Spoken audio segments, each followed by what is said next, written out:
Ada satu jenis cerita sci-fi yang kita selalu nampak penuh dengan laser, alien invasion, kapal meletup sana-sini.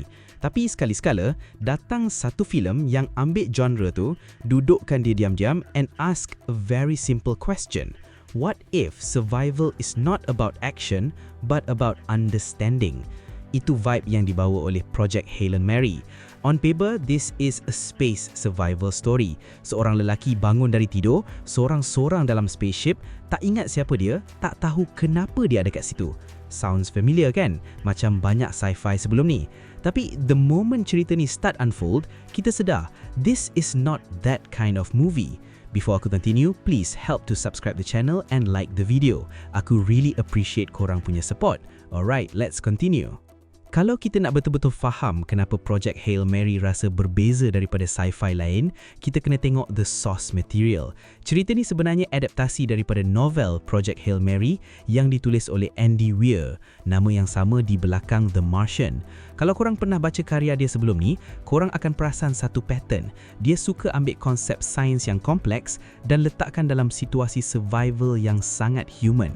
Novel ni keluar tahun 2021 dan terus jadi antara sci-fi moden yang paling dipuji. Bukan sebab dia flashy, tapi sebab dia extremely engaging dari segi problem solving. Pembaca literally ikut watak utama berfikir step by step, macam solving puzzle. Dan itu sebenarnya kekuatan utama buku ni. Kita bukan sekadar tengok apa jadi, kita faham kenapa benda tu jadi. So, bila cerita ni diadaptasi ke filem, satu cabaran besar muncul. Macam mana nak visualize apa yang ada dalam pemikiran watak cerita ni? Dalam novel, hampir semua tension datang dari internal monolog Ryland Grace. Kita baca apa dia fikir, apa dia kira, apa dia takut. Tapi dalam filem, benda tu tak boleh direct copy. So, adaptation dia ambil pendekatan lain. Gunakan flashback, dialog dan visual storytelling untuk ganti suara dalam kepala tu. And yes, ada beberapa perubahan yang perlu dibuat untuk filem, seperti proses scientific problem solving tu jadi lebih compress. Ada beberapa detail teknikal yang dipermudahkan. Pace cerita lebih streamline untuk cinematic flow.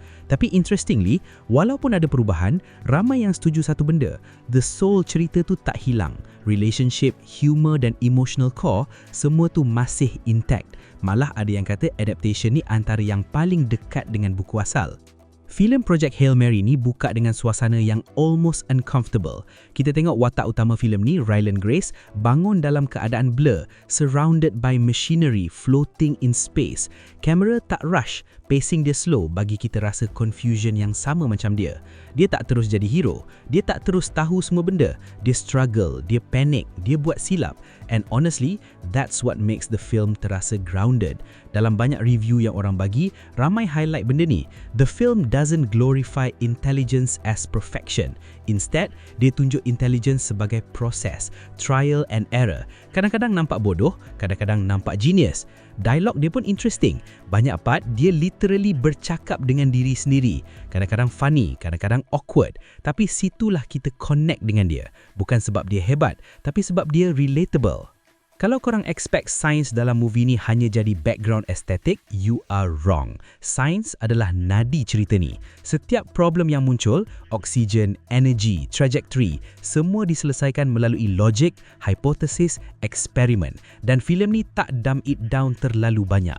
Dia respect audience intelligence. Tapi menariknya, walaupun banyak scientific explanation, filem ni still accessible. Dia pandai balance antara technical dan emotional. You don't need to be a physicist untuk faham stakes dia. Aku rasa akan ramai penonton appreciate benda ni. Rasa macam watching someone figure things out in real time, bukan sekadar exposition dump. Dan ada satu satisfaction bila kita nampak sesuatu solution tu berjaya, bukan sebab plot nak dia berjaya, tapi sebab kita faham kenapa dia berjaya. At first, kita ingat mission dia simple, selamatkan bumi dan manusia. It's a classic but a bit cliche. Tapi halfway through the film, narrative shift. Cerita ni jadi lebih kecil, tapi at the same time lebih besar.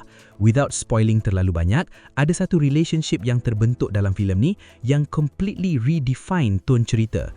Apa yang bermula sebagai survival story, slowly turn into something about communication, trust dan empathy. Bila cerita ni slow down dan fokus pada connection tu, aku realise something. Dalam universe yang sangat luas ni, yang buat kita hidup bukan teknologi, tapi relationship dan emotional connection. Satu benda yang ramai tak expect, movie ni actually quite funny. Bukan kelakar slapstick, tapi kelakar jenis I can't believe I'm laughing in this situation. Ryland Grace as a character ada sense of humor yang very human, self-deprecating, awkward, kadang-kadang sarcastic, dan humor tu bukan sekadar filler, dia jadi coping mechanism. Dalam banyak survival films, tone dia berat all the way, tapi sini humor bagi ruang untuk kita bernafas. Benda ni buat kita lagi attached dengan watak. Ada banyak small moment yang buat kau tersenyum sendiri masa tonton. Bukan sebab it's a big jokes, tapi sebab situational irony. Ini bukan movie yang paksa kita menangis dengan music swelling atau dramatic speech. Emosi dia datang slow. Kita mula dengan curiosity, lepas tu empathy, lepas tu attachment, and by the time film reach its emotional peak, kita dah invest sepenuhnya. It's earned emotion, bukan manipulated. Filem ni diarahkan oleh antara pengarah filem favourite aku, Phil Lord dan Christopher Miller. Kalau korang familiar dengan kerja diorang, dari The Lego Movie sampai Spider-Verse, korang tahu satu benda, diorang pandai balance humor dan heart. Dan itu exactly apa yang diperlukan untuk Project Hail Mary. Dalam adaptation ni, diorang tak cuba buat cerita jadi overly serious macam typical space drama. Diorang embrace tone unik buku, quirky, funny tapi still emotional.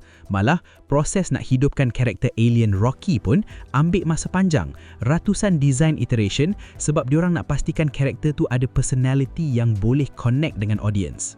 Dari segi visual pula, filem ni bukan jenis yang nak show off setiap frame. Dia tak cuba jadi the next Interstellar atau Gravity in terms of spectacle. Instead, dia pilih untuk jadi intimate. Spaceship dia sempit, lighting dia functional, banyak scene yang almost claustrophobic.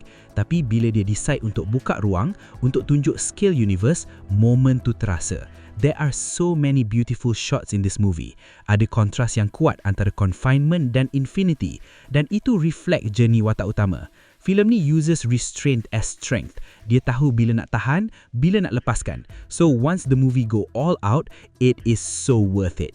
And lastly, without going into spoiler territory, ending filem ni bukan jenis yang explode dengan fireworks. Dia simple tapi meaningful, dan yang paling penting, konsisten dengan tema cerita dari awal.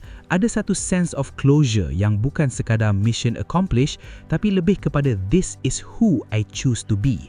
For me, that's powerful. Sebab at the end of the day, filem ni bukan tentang saving the world. It's about understanding your place in it. Alright, that's all for now. Jumpa lagi in the next video. Ciao.